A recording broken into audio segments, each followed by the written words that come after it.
Hello সবাইকে, আবার নিয়ে চলে এলাম নতুন একটা ব্লগ। এই ব্লগটা হচ্ছে বিশ্বকর্মা পুজোর একটা স্পেশাল ব্লগ। দেখতেই পাচ্ছ যে আমি রেডি হয়ে নিয়েছি। কোথায় যাচ্ছি? যাচ্ছি হচ্ছে মামার বাড়ি। আমি আর বাবা যাচ্ছিলাম মামার বাড়ি, তার জন্য গাড়ি বার করতে যাচ্ছিলাম, মানে গ্যারেজ থেকে আমাদের 4 চাকাটা বার করতে যাচ্ছিলাম। তাই জন্য স্কুটিটা দেখতেই পেলে যে একটু নোংরা হয়েছিল, একটু পরিষ্কার করে একটু ফুল মালা দিয়ে পুজো করে নিয়েছি। আর বাদ বাকি মালাগুলো নিয়ে যাচ্ছি ওই গাড়িটাকে সাজাবো বলে। তো চলো গ্যারেজে যাওয়া যাক। সব জিনিসপত্র নিয়ে আমরা বেরিয়ে গেছিলাম গ্যারেজের উদ্দেশ্যে। গ্যারেজটা আমাদের বাড়ি থেকে একটু দূরে। চলো, রাস্তায় যেতে যেতে এত সুন্দর সুন্দর গাড়িগুলো সাজিয়েছিল, সত্যিই ভালো লাগছিল দেখতে। মানে বিশ্বকর্মা পুজোতে না আমাদের এখানে সমস্ত গাড়ি, মানে সব জায়গাতেই অ্যাকচুয়ালি সমস্ত গাড়ি সুন্দর করে সাজায়, দেখতেও কি কালারফুল লাগে, খুব সুন্দর লাগে। আর যাওয়ার পথে দেখো এত জোর বৃষ্টি নেমে গেছিলো মাঝ রাস্তায় যে আমরা দাঁড়িয়ে গেছিলাম, একটা জায়গায় দাঁড়িয়েছিলাম, সেখানে মাঝখানে দেখলাম বিশ্বকর্মা পুজো হচ্ছিল। তো আমরা সেই ফাঁকেতে একটু প্রসাদও খেয়ে নিলাম, ঠাকুরের কৃপা হলে যাওয়া হয়। এই হচ্ছে সেই গ্যারেজ, যে গ্যারেজে আমাদের গাড়িটা রাখা থাকে বাড়ি থেকে একটু দূরে, মানে প্রায় 10 মিনিট লাগে গাড়ি করে আসতে। তো গ্যারেজটা হচ্ছে বিশাল বড় একটা গ্যারেজ, খুব সুন্দর, মানে পুকুর টুকুর আছে, তাই জন্য আমাদের গাড়িটাও বার করতে খুবই অসুবিধা হয়। যাই হোক, গাড়িটা বার করে একটুখানি ভালো করে পুছে পাছে পরিষ্কার করে এই ফুলমালা নিয়ে বসে পড়েছি। এবার একটুখানি ভালো করে সাজিয়ে নেব। সাজিয়ে নেওয়ার পর তোমাদের সাথে দেখা করছি কিরমভাবে সাজালাম, সেটা দেখাচ্ছ না, বেশি কিছু সাজাবো না, শুধু মালাটাকে একটুখানি সাজিয়ে নেবো। তারপরে বাদবাকি পুজোটা মাই করে নেবে ওখানে নিয়ে যাওয়ার পর। কি সুন্দর লাগতে দেখো গাড়িটাকে সাজিয়ানোর পর। এবারে এটাকে নিয়ে বেরোবো, বাবা স্কুটিটা ঢোকাতে গেছে, তো দিয়ে তারপরে বেরিয়ে রাস্তা দিয়ে তোমাদের দেখাচ্ছি রাস্তায় কি সুন্দর প্যান্ডেল হয়েছে, দেখেই মনটা পুরো ভরে যাচ্ছে। আর আনন্দ হচ্ছে যে কত দিনে পুজোটা আর আসছে, আর বেশি দিন নেই, 10 দিন মতো আর বাকি আছে হয়তো দুর্গা পুজোর। তাই জন্য প্যান্ডেল পুরো প্রায় অর্ধেক তো শেষ হয়েই গেছে। শুনছি নাকি কলকাতার দিকে তো অর্ধেক পুজোর প্যান্ডেল তো মহালয়ার দিনকেই বোধহয় উদ্বোধন হয়ে যাচ্ছে। আমাদের তো দেখতে যাওয়ার একটা প্ল্যান চলছে, মানে বুঝতে পারছি না কবে যাব।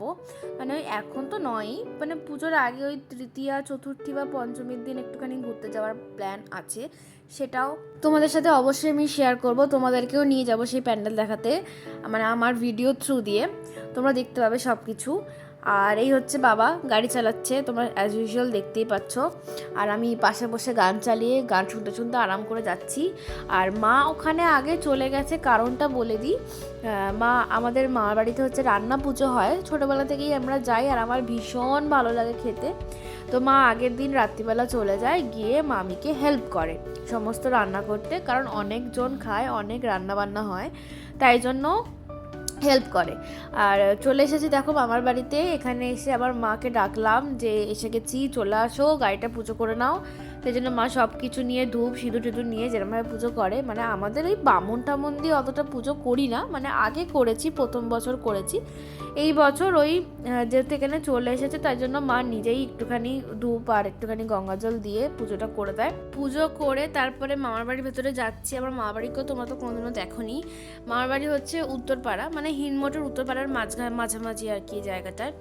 এর আগেই তোমাদের অনেক ব্লগেতে আমি শেয়ার করেছিলাম যে মামার বাড়িতেই আমি বেশি দিন কাটিয়েছি ছোটোবেলা থেকে, মানে মাঝে মাঝে মামার বাড়িতে চলে আসতাম, এসে প্রায় 2-3-4 দিন 1 সপ্তাহ যেরকম হয় আর কি মামার বাড়িতে এসে থাকা। সবাই এরকম ছোটোবেলা কাটিয়েছে, আমিও সেরকম কাটিয়েছি। আমার দাদা দিদি বোন সবাই আমরা একসাথে থাকতাম। আমার মামার বাড়িতে জয়েন্ট ফ্যামিলি ছিল, তো 3 মামা 3 মামি, তাদের ছেলে মেয়ে সবাই একসাথে খেলাখেলি করে আর কি ছোটো থেকে বড় হয়েছি।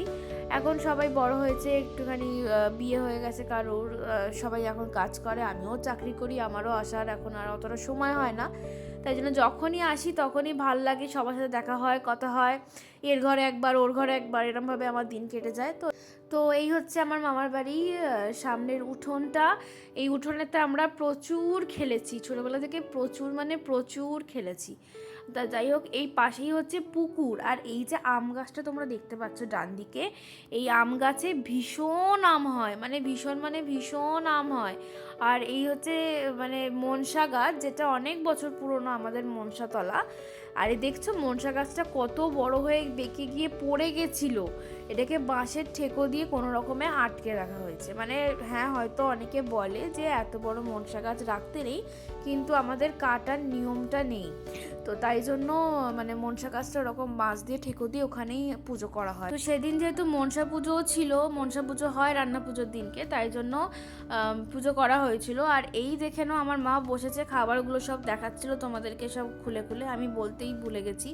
প্রথমে ছিল এদিকে চাল কুমড়ো, তারপরে ছিল কচু শাক, তারপরে ছিল চালতার চাটনি, তারপরে ছিল মুসুর ডাল মানে চাপ চাপ, আর এটা হচ্ছে মাছের একটা ঝাল টাইপের করেছিল, তারপরে এটা হচ্ছে পান্তা ভাত, যেটা হচ্ছে মেন অ্যাট্রাকশন, মানে জল ঢালা থাকে ভাতটা কালকে রাত্রিরে করা। আর এদিকে হচ্ছে সমস্ত রকমের ভাজা, আর এইগুলো হচ্ছে কলার বড়া বলে। আর আমার তো ফেভারিট হচ্ছে নারকোল ভাজা, মানে আমি নারকোল ভাজা ছাড়া তো ভাত খেতেই পারবো না। আর এটা হচ্ছে ওই যারা এক্সট্রা খাবে তাদের জন্য একটুখানি গরম ভাত করা হয়েছিল সকালে। আর এই হচ্ছে পায়েস। তোমাদের বলি না, বড় মামি যে দুর্দান্ত পায়েস রান্না করে না, মানে অসম্ভব সুন্দর লাগে। মানে এইসব মেনু দিয়ে খাবো, এটা পরে দেখাচ্ছি। তার আগে আমি সকালে গিয়ে জলখাবার খেয়ে নিয়েছি, কারণ আমি বাড়ি থেকে কিচ্ছু খেয়ে যাইনি, আমি বাবা কেউ কিচ্ছু খেয়ে যায়নি। সকালে ঘুম থেকে উঠেছি, চা বিস্কুট খেয়েছি আর চলে গেছি মা বাড়ি, মানে একদম মুখ টুক ধুয়ে সকাল সকাল বেরিয়ে গেছিলাম। তো জলখাবারে ছিল হচ্ছে লুচি আলু চচ্চড়ি, যাই হোক মানে আমি গেলে লুচি আলু চচ্চড়ি হবেই সকালের জলখাবারে, এটা মাস্ট। যাই হোক, দিয়ে তারপরে কিছুক্ষণ একটুখানি রেস্ট নিয়েছিলাম, রেস্ট নেওয়ার পর জামাকাপড় ছেড়ে ফ্রেশ হয়ে খেতে বসেছিলাম। খেতে বসে এই ভাতটা দেখছো, এটা কিন্তু পান্তা ভাত, হ্যাঁ, মানে এটা হচ্ছে জল ঢালা যে ভাতটা, সেই ভাতটা। আর আমাদের মানে 3-4 রকমের মাছ হবেই।